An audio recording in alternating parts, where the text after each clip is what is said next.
25-year-old Shaniya Davis. A child's body has been found, and while cops are awaiting positive ID, it's believed likely that child is little Shaniya. This North Carolina child was last seen in the early morning hours last Tuesday. Her mother told cops she put Shaniya on a couch at 5:30 a.m., but when she checked on her an hour later, little Shaniya had vanished. However, at 6:11 that same morning, surveillance video taken at a hotel about 37 miles away shows the innocent and trusting child seeming to cling to the man holding her. Cops say that is Mario McNeil, reportedly the ex-boyfriend of Shaniya's sister.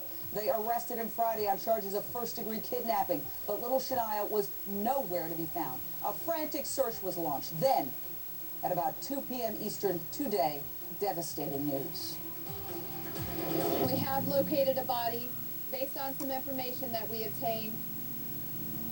We can confirm that that body is a child, and it was located off of Walker Road.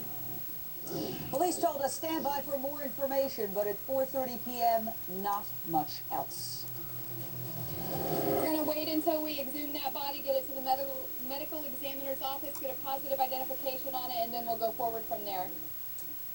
Meantime, Shaniya's mother is behind bars. She is charged with a litany of nauseating crimes, including, get this, human trafficking. That's right. Antoinette Davis is accused of forcing her 5-year-old daughter into sexual servitude and prostitution. So many unanswered questions, but a ton of information about the suspects and possible motive. Tonight's big issue, selling a child. Hypothetically, what would possess a woman to allegedly completely abandon her maternal instincts? Let me know what you think. 1-877-586-7297. Straight out to my outstanding expert panel. Mark Eiglar, criminal defense attorney and former prosecutor. Don Clark, former special agent in charge of the Houston, Texas FBI. Dr. Dale Archer, clinical psychiatrist. And Barbara Davenport, manager of the Sleepy Hollow Mobile Home Park, joins me by phone. But first, Angie Crouch, investigative reporter. She has been on top of this story. Angie, what is the very latest? Well, Jane, this story appears to be just about as twisted as it gets. The mother now being charged today, accused of selling her daughter into prostitution. And, of course, Mario McNeil, who authorities say originally confessed to kidnapping this little girl, but apparently now is being extremely uncooperative. They're saying that he's now being charged with kidnapping.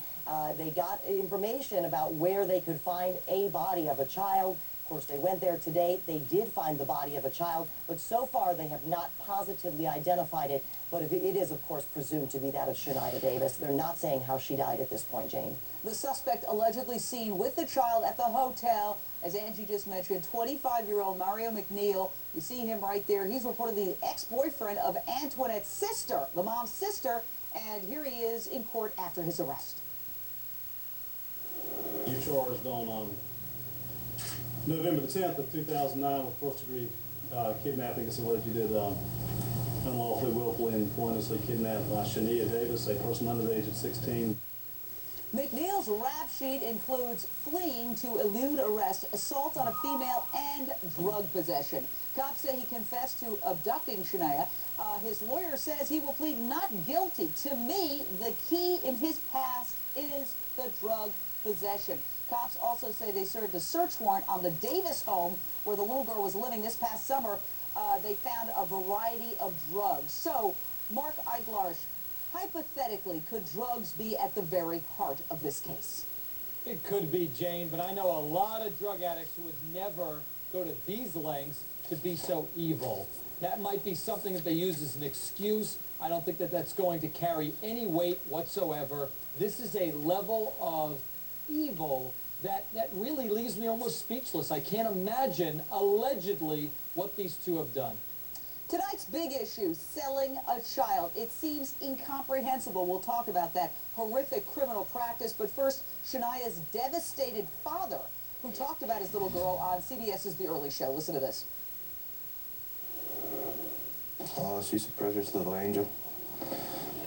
She's full of joy, a little reserved when she first meets you, but once she gets to know you, she just runs around, plays, and won't leave you alone. She's just a happy little angel.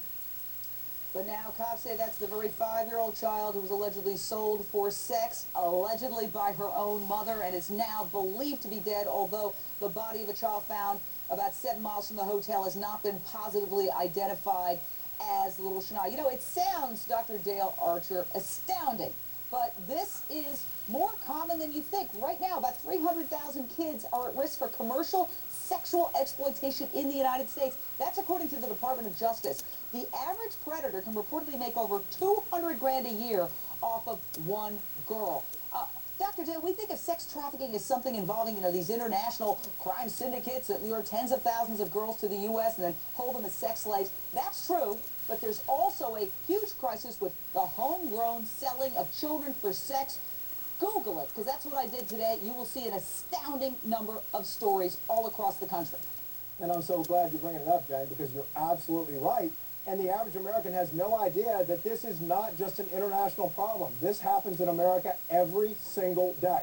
And I will say that when we analyze the mother's motives here, 3 things are possible. 1, pure greed.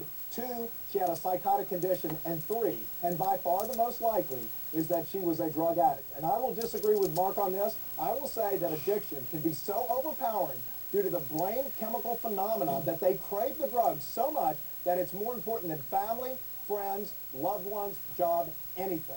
Well, yeah, I don't you disagree think of with what you, Dale. Dale, I don't disagree with you. I'm just saying that that argument will play no role whatsoever in convincing any prosecutor, judge, or jury to let them go with a pass on this one. No, but I understand what Dr. Dale's saying, though, is that what could destroy the maternal instinct? It's supposed to be the most powerful instinct of a mother to protect her child. And remember, this woman is just accused. She hasn't been convicted of anything. But hypothetically speaking, it has been shown over time that one of the things that can destroy maternal instinct, Dr. Dale, is, and let me throw this at Don Clark, drugs. Drugs can really turn a person into a zombie where they essentially lose their maternal instinct. And the reason why drugs is legitimate to talk about here is that the suspect has a rap sheet that includes drugs, and cops say they raided and served a search warrant on this house where this little child was living, and they found drugs this summer, even though she hadn't been living there at the time. You know, Jane, drugs are involved in this case. There's no question about that, and I'm not going to argue the psychology of what drugs will do. But I can tell you right now is that when the DNA test comes back from this little body that's been found out there, then that's going to really tell the tale as to what really happened during the course of this little girl's abduction. So that's what I'm banking on, is the DNA. And if the DNA comes back that the person in custody, the male that's in custody, that's his DNA, there's not going to be any pity there at all. But let me ask you this, Don. Would they do a drug test at the time of arresting the mother to see if she was high on something? Because I would think that would be a very smart move, because it could lead to possible motive.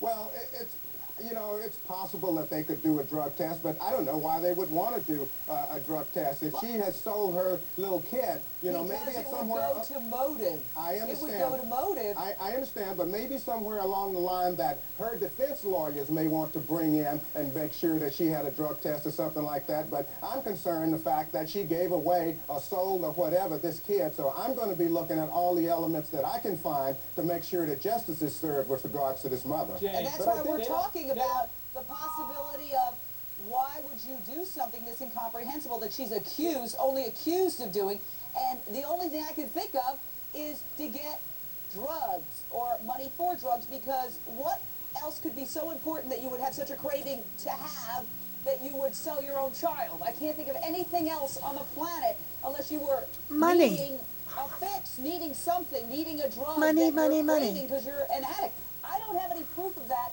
It's just that that's usually what comes up in cases like this. We'll have to wait and see. More on little Shaniya in just a bit. We're also taking your calls on this. 1-877-JVM says 1-877-586-7297. The nightmare.